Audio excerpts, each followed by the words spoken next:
সবাইকে নমস্কার ও আদাব। আশা করি সকলে ভালো আছেন। তো আজকে আমি বেশি একটা ভালো নাই, কারণ হচ্ছে প্রচণ্ড গরম। আজকে প্রচণ্ড গরম, এত রোদ উঠছে আজকে। মানে আমি যখন আসছি, হাঁটার যে রাস্তাটা পুরো একবার স্নান করে আসছি আমি। স্কুলে এসে একে আমার হাত মুখটা ধুইতে হয়েছে, যদিও স্কুলেও কারেন্ট নাই। প্রচণ্ড গরম, প্রচণ্ড গরম, মানে ঠিক হয়ে যায় না এরকম। ক্লাসরুমগুলোতে তো প্রচণ্ড গরম। আমাদের এদিকে দুইটা ইয়ে আছে বিল্ডিং, একটা হচ্ছে বিল্ডিং আর একটা হচ্ছে হাফ বিল্ডিং, উপরে টিনের যে ঘরটা, এতে ক্লাস করতে হয়। অফিস হচ্ছে আমাদের বিল্ডিংয়ে। তো টিনের ঘরে কিন্তু প্রচণ্ড গরম লাগে রোদ উঠলে। যদিও উপরে গাছ আছে কিন্তু বাতাস নাই, আর মোটামুটি ছায়া আছে, তারপরে প্রচণ্ড গরম করতে লাগতেছে আজকে। অনেক রোদ উঠছে আজকে, মানে সহ্য করার মতো না। এখন হচ্ছে আমাদের টিফিন টাইম চলতেছে, এই জন্য ভাবলাম একটু আপনাদের সাথে কথা বলি, এই জন্য কথা বলতেছি।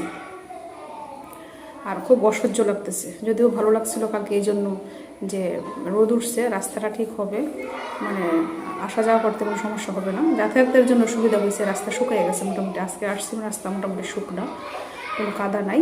কিছু কিছু জায়গায় কাদা আছে, এগুলো তারা বড় বড় বাঁশ তারপরে কাঠ দিয়ে রাখছে, কোনো সমস্যা হয় না আসতে, কোনো অসুবিধা নেই আসতে, কোনো কাদা পারতে হয় না রোদ উঠাতে। আর এইগুলো বাঁশ দেওয়াতে অনেক সুবিধাই হয়েছে, কিন্তু অনেক গরম, সহ্য করার মতো না গরম, এরকম গরম, মানে অস্বস্তি লাগতেছে। তা আমাদের একজন ম্যাডাম বলতেছে ওনার বমি বমি ভাব করতেছে গরমে, এরকম গরম বুঝেন, ওনার বমি বমি ভাব হয়ে গেছে। কি গরম! যদিও আমার এরকম কিছু হয় না, তবে আমার খুব অস্বস্তি লাগতেছে। এই যে দেখেন আজকে কি রোদ।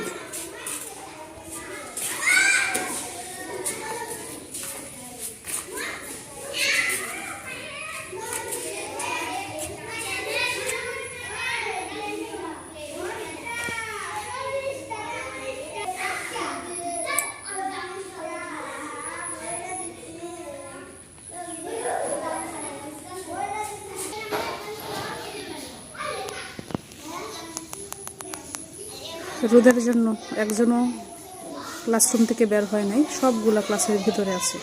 না হয় সবগুলা টিফিন টেবিল মাঠে খেলাধুলা করে, হই হুল্লোড় করে। তো এত রোদ, এত গরম, একটাও বের হইতে আজকে বের হওয়ার জন্য নিষেধ করা হয়েছে। অনেক গরম, এগুলা মানে অসুস্থ হয়ে যাবে বলে শিক্ষার্থীরা খেলাধুলা করলে। আপনাদের সাথে একটু কথা বলতে আসলাম। আসলে আজকে স্কুল থেকে এসে বেশি একটা ভালো লাগতেছে না। আজকে প্রচণ্ড গরম ছিল আর প্রচুর লোডশেডিং হচ্ছে। তো আজকে ভাবলাম একটু কথা বলি আপনাদের সাথে, তাই আসলাম কথা বলতে। আসলে যে কবিতা আবৃত্তি, মাঝে মাঝে আমি কবিতা আবৃত্তি করি বলতে আসলে এটা আমার কোনো ইয়ে না, পেশা না, বা আমি যে আবৃত্তি শিল্পী এরকমও না, এটা আমার শখ। মানে শখ থেকেই আমি করি আসলে আবৃত্তিটা। মাঝে মধ্যে এটা আমার যখন ভালো লাগে না, যেমন মানুষের যখন ভালো লাগে না গান গায়, তো আমার গানের আসলে তেমন সুর নাই, তাল নাই, লয় নাই, এই জন্য আমার যখন ভালো লাগে না আমি তখন কবিতা আবৃত্তি করি। তো আজকেও আমি চাচ্ছি একটা কবিতা আবৃত্তি করতে। তো যদি আমার অবশ্যই ভুল ভ্রান্তি হবে, আপনারা আমাকে ক্ষমা সুন্দর দৃষ্টিতে দেখবেন। আর ভুল হলে অবশ্যই আপনারা তো অবশ্যই বলবেন। আসলে ভুল থেকে তো মানুষের শিক্ষা। তো আমি আশা করি আমার অনেক ভুল হবে, অনেক জায়গায় আপনারা অবশ্যই ধরিয়ে দিবেন, আমি এটা আপনাদের কাছ থেকে আশা করি। আপনারা বলবেন, তাতে আমার কোনো সমস্যা নেই, রাগ করার আসলে কিছু নেই। না বললে, ভুলগুলো না ধরলে তো আসলে মানে শিক্ষা নেওয়া যাবে না, আমি সেটাই বিশ্বাস করি। তা আমি যদিও ভালো করে আবৃত্তি করতে পারি না, তারপরেও আসছি আবৃত্তি করতে, যেহেতু আমার একটা শখ, আমি এটা করতে চাই। আমিও চাই আমার ভুল ভ্রান্তিগুলো ধরা পড়ুক, আমি যেন নিজেকে শুধরিয়ে নিতে পারি, আরও ভালো কিছু করতে পারি, এই জন্যই। তো আজকে আমি আবৃত্তি করব মানে বুদ্ধদেব বসুর একটা কবিতা, হচ্ছে চিল্কায় সকাল। আবৃত্তি করছি বুদ্ধদেব বসুর কবিতা চিল্কায় সকাল। কি ভালো আমার লাগলো আজ এই সকালবেলায়, কেমন করে বলি।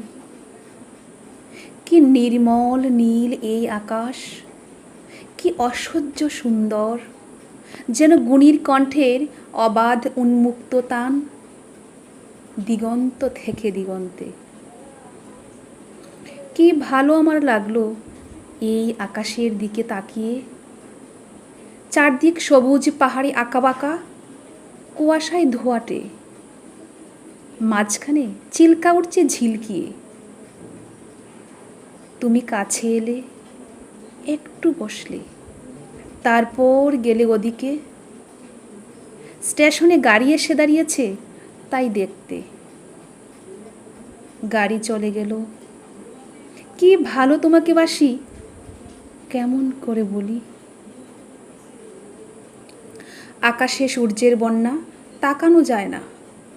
গরুগুলো এক মনে ঘাস ছিঁড়ছে, কি শান্ত। তুমি কি কখনো ভেবেছিলে এই হ্রদের ধারে এসে আমরা পাবো যা এতদিন পাইনি?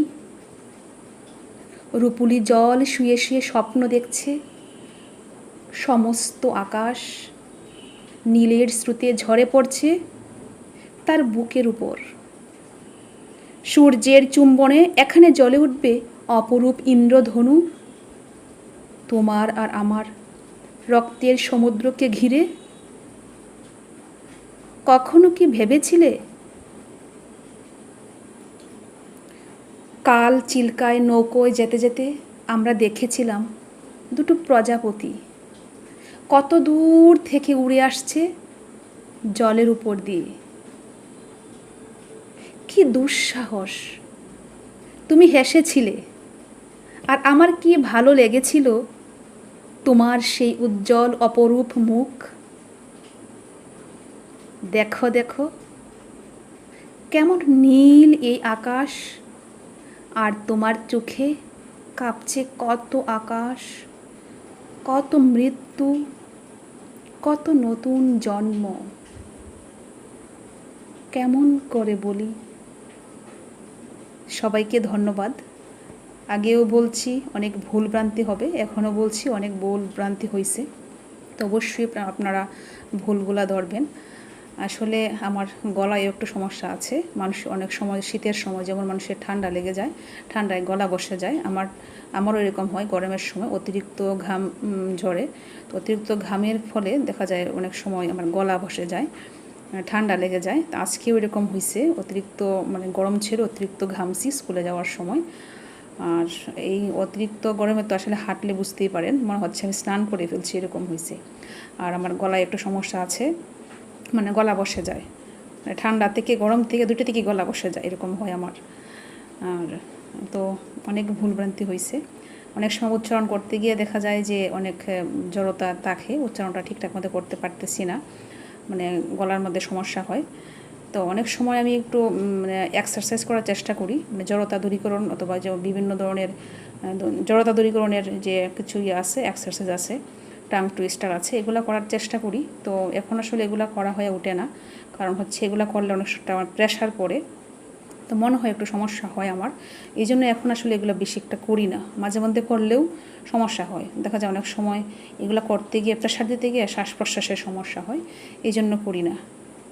তো কবিতাটা যেহেতু আমার একটা শখ, এটা আমি আশা করি করব, সবসময় করার চেষ্টা করব, যতটুকুই হয়, ভালো মন্দ যাই হোক আমি করে যাব।